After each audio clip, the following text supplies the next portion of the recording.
Hi, Chavruta. Okay, I know we have a lot to talk about. You want to know where I've been, what I've been up to, what the heck is on my left hand, what up? But we're not going to talk about any of that yet. It's been way too long since we've studied Mishnah together, so we're just going to go straight into it.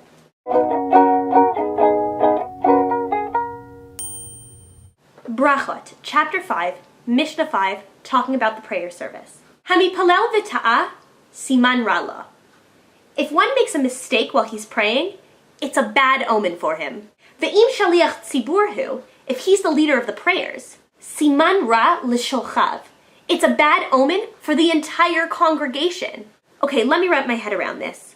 One mistake from a shaliach tzibur, from the leader of the prayer service, and it's a bad omen for him and the entire congregation?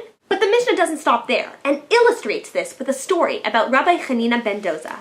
Says the Mishnah, when Rabbi Chanina ben Doza would pray on behalf of a sick person, he would always be able to tell whether or not his prayers would be accepted.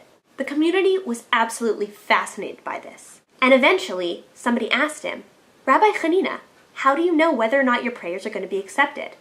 And he said, Im shkura tfilati bapi, yodea ani shehu mekubal, ve'im lo, yodea ani shehu metoraf.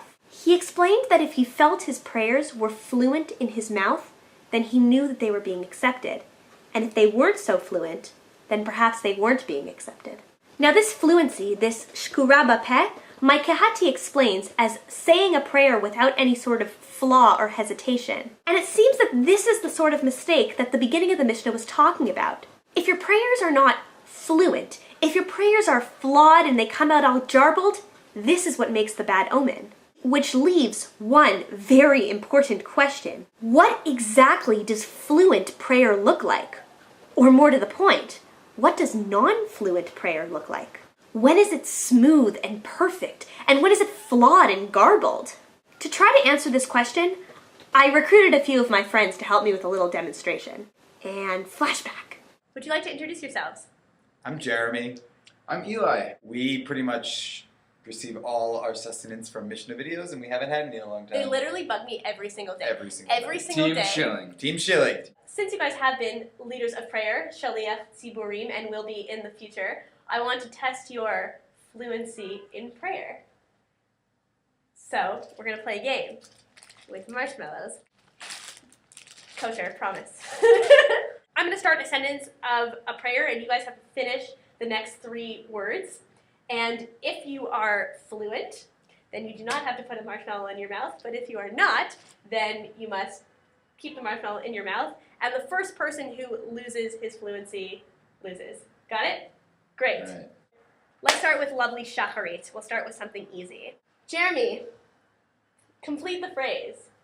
Adonai sfatai tiftach. Fi yagid tilatech. Ding ding. Bam! Yeah. Come on! Eli. Ha'el hagadol hagibor. V'hanora El Elyon. Win! Excellent. It's going to get harder. Tachonen la'adam da'at. Umelamed le'enosh pina.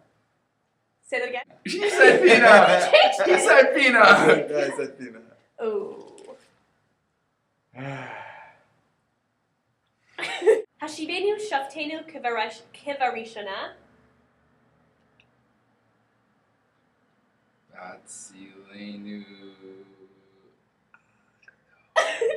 V'yoatzenu kivatchila v'haser are the next 3 words. The game went on like this for quite a while, and the boys did extremely well until they didn't. Tama kitov sachra.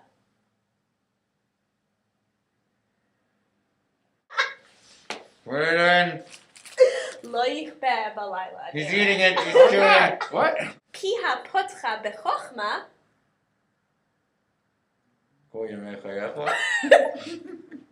V'torat chesed al lashona.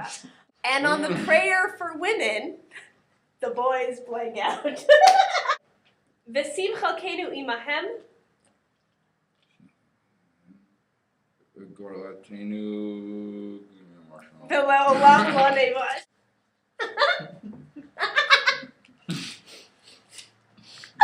Jeremy, Yerushalayim ircha berachamim tashuv. We have a bag. I couldn't do it. For Yerushalayim ircha berachamim tashuv.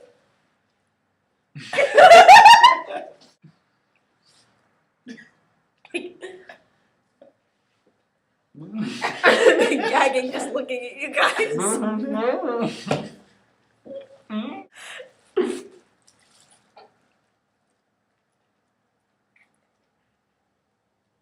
It's a tie! Hey! You guys did excellently. I'm so impressed. How many marshmallows did you each manage to do before you lost your fluency? 5. Though you didn't really lose it because you did exceptionally well. Round of applause. Thank you, boys. See you later.